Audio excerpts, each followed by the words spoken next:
संभाजीनगर औरंगाबाद में आप आए हैं, कैसा लग रहा है? आपकी बस पहली बार इस तरह का जो फेस्टिवल है वो मनाया जा रहा है, जब जितने पद्मा अवार्डी है एक जगह पे आ रहे हैं, कैसा लग रहा है? मैं दिलशाद हुसैन, पद्मश्री अवार्ड से सम्मानित, मुरादाबाद यूपी। मैं इस प्रोग्राम में आया और मैं शुक्रिया अदा करता हूँ संस्था का कि मुझे बुलाया, और मुझे बहुत अच्छा लगा कि जो बच्चे हैं उनको मैं अपनी बात रख सकूँ, जिससे कि वो भी जहाँ मैं हूँ इस मुकाम पे वो भी आ सकें, और बच्चे जो बड़े हैं उनको भी बताऊँ कि जिससे मैं जिस जगह पर हूँ अपने बच्चों को भी वो इस जगह पर लाएँ, और बहुत अच्छा लगा। आपका जो सफ़र है वो किस तरह रहा है पद्मश्री अवार्ड? देखिए, मेरा सफ़र ये रहा कि मैं 10 साल की उम्र थी मेरी, तो मैं अपने दादा के पास बैठ जा कर था। तो काम तो नहीं करता था, बिगाड़ जरूर करता था, क्योंकि इस उम्र में काम नहीं था, मैं जानता भी नहीं था। लेकिन जब दादा ने देखा कि बच्चे को लगाव है, तो उन्होंने मेरी तरफ तवज्जो दी, और फिर मुझे थोड़ा बहुत उन्होंने सिखाना चालू किया। तो मैं 15 साल की जब मेरी उम्र हो गई तो मैं कुछ करने लगा था। उसके बाद क्या होता है कि हमारे दादा का इंतकाल हो गया, गुजर गए वो, तो मगर मुझे लगन थी। तो चाचा ने देखा, तो चाचा ने मुझे अपनी तरफ दे दिया कि चलेगा, मुझे लग रहा है। तो फिर चाचा से चाचा हमारे इतने अच्छे कारीगर नहीं थे जो कि अच्छे लेवल के, लेकिन मुझे लगन थी।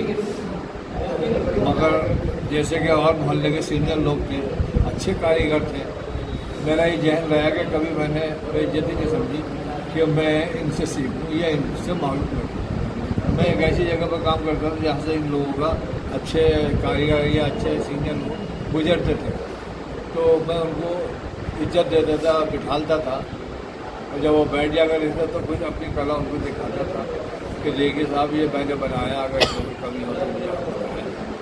तो वो अच्छा लगता था उन्हें, और वो मुझे कुछ ना कुछ करने का कमी होती थी तो बताने के लिए था, नहीं तो आगे के लिए और कुछ बताते करते थे कि ऐसा नहीं, ऐसा भी करना, जिससे कि आप तरक्की करें।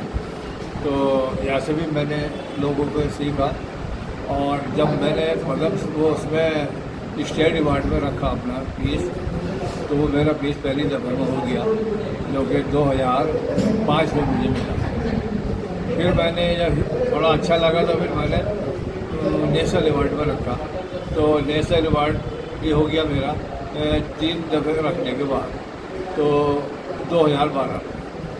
फिर उसके बाद मैंने और मेरी हिम्मत बढ़ी, और मैंने दिलचस्पी हुई, तो मैंने इसमें सिल्क गुरु में रखा, और जब सिल्क गुरु में रखा तो मैंने रखा 5 बार, नहीं हुआ, लेकिन 6ठी बार मतलब मेरा सिल्क गुरु भी हो गया, जिसके अंदर मुझे 2 लाख रुपए मिले और 22 ग्राम का मेडल भी मिला। बहुत अच्छा लगा। तो अब आ जाता है कि यहाँ तो ख़त्म हो गया हैंडीक्राफ्ट वाला काम, लेकिन मैं अभी रुका नहीं। मैंने क्या, पद्मश्री भी होता है, उसको भी भरे जाए। तो मैंने उस पद्मश्री का भरा फार्म, और ऑनलाइन भरा गया। वो भरने के बाद मैं खामोश हो गया, लेकिन इसी दौरान में मैं इंदिरा गांधी पिस्तान नकलों में अपनी स्टॉल लगाए हुए था। तो मोदी जी मेरे स्टॉल पर आए, और उन्हें जिस स्टॉल पर आने के बाद उन्होंने देखे मेरे आइटम को रख के निकाला, उन्हें अच्छा लगा, बहुत बहुत खुश हुए। लेकिन मुझे नहीं मालूम कि मोदी जी को क्या पसंद आया। मैं अपने घर आ गया, और आने के बाद 2-4 दिन के बाद मेरे पास कॉल आती है कि आपकी स्टॉल पे मटका रखा था, ब्लैक कलर का, उनके कार्यालय से फोन आया। तो मैंने जी रखा था, तो बोले आओ भेजिए, और वो मोदी जी को पसंद आ गया है, वो जर्मन लेके जाने, तो मैं गिफ्ट देकर आ गया। बहुत खुशी हुई कि हमारी कला जो आज तक नहीं हुआ, हमारे बुजुर्ग चले गए, और कि प्रधानमंत्री खुद हमारी कला मुरादाबाद की लेके जाएंगे, तो लोगों ने खुशी मनाई इस बात की। तो वो मैंने भेज दिया। वो जर्मन साहब हमारे मोदी जी दिया है, फोटो भी आया हमारे पास अखबार में, ऐसे भी हमें मीडिया भी आई, तो बहुत अच्छा लगा। उसके बाद कुछ टाइम के बाद सुबह कुछ फ़ोन आ जाता है 9 बजे कि दिलशाद जी आपका पद्मश्री। बहुत खुशी हुई है, पदम श्री हो गया। और उन्होंने कहा कि आप रात के 8 बजे तक किसी को बताना, हम नहीं बताएंगे।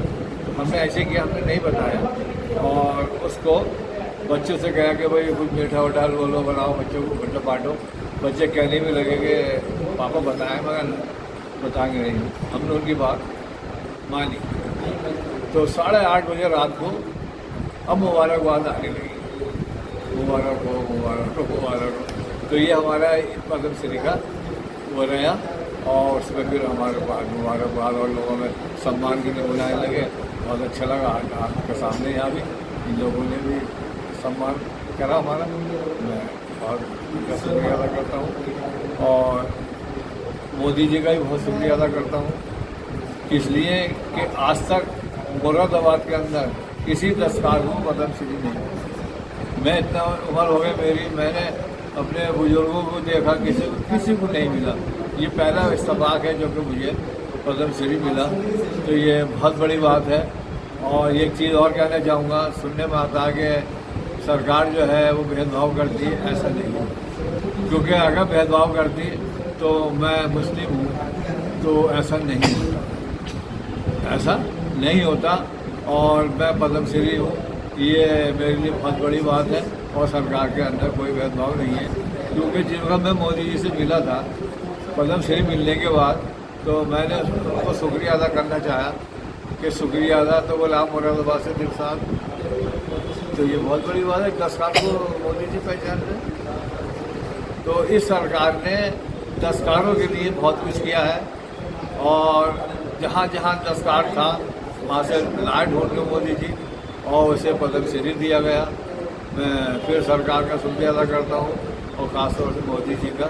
जय हिंद, जय भारत। अब जब नक्काशी का काम करते थे वो ज़माना और आज के ज़माने में काफ़ी अंतर आया है। आज कई सारी मशीनरी आई है नई नई, जहाँ पे मशीनरी के थ्रू नक्काशी हो जाती है। तो क्या फ़र्क आपको नज़र आता है इस दो अलग अलग केस में? देखिए, मशीन से नक्काशी नहीं होगी। जो हमारी नक्काशी है वो मशीन से नहीं होगी। मशीन से तो होगी, एक सी होगी, लेकिन हम जो करते हैं हम करते करते बदल देते हैं। डिजाइन बनाते बनाते बदल देते हैं। इसलिए मशीन की जो होती है वो एक चाल होगी और वो छपाई एक किस्म की होगी। हमारी जो नक्काशी वो गहरी होती है और उसी के अंदर हम अपने कलर और या गोल्ड वगैरह बन देते हैं। तो मशीन अलग चीज़ है, लेकिन ये हाथ की दस्तकारी है। इसी वजह से हमारे पीस जो हैं बहुत जाते हैं दूर दूर, विदेशों में भी जाते हैं और पसंद किया जाता है और हमारे बहुत महंगे पीस बिकते भी हैं। आज के युवक को क्या मैसेज देना चाहेंगे कि ये जो कला है ये आगे बढ़ने के लिए क्या क्या और करना चाहिए ऐसा लगता है? देखिए, हमारी जो कला है वो देर तलब है। हम इसके अंदर, हालांकि मैं इससे पहले बता दूं, मैं लोगों की हेल्प करता हूं। मेरे घर के अंदर मेरी 3 बेटी वाटी हैं, 2 बेटे वाटी हैं, एक लड़की बीवी वाटी है, मेरी खुद अपनी बीवी वाटी है और मेरा भाई अवार्डी है और मेरे 4 सालिया दिवाटी है और 3 लेडीज़ अवार्डी है जिनको मैंने ये अवार्ड दिला रखे हैं। और काम मैं घर पे ही बैठ के उनको कोई आ जाता सिखा देता हूँ, लगातार तो नहीं बैठता हूँ। और हमारी जो कला है ये तो हकीकत है बैठती जा रही है। तो मैं चाहता हूँ कि सरकार का इसमें सहयोग हो। वो क्या सहयोग हो कि हमें सेंटर लगभग 1 साल से या 2 साल तक कम कर नहीं मिलने चाहिए, क्योंकि हमारी जो कला है वो देर तलब है। इसलिए जब भी सिखा पाएंगे और जो सीखने वाले हैं उनको सरकार सहयोग करे, उनको राशि अच्छी दे जिससे कि उनका प्रभाव भेजें और खुश हों और उनकी भी ज़रूरत पूरी होती रहे और हमारी कला भी आगे बढ़े।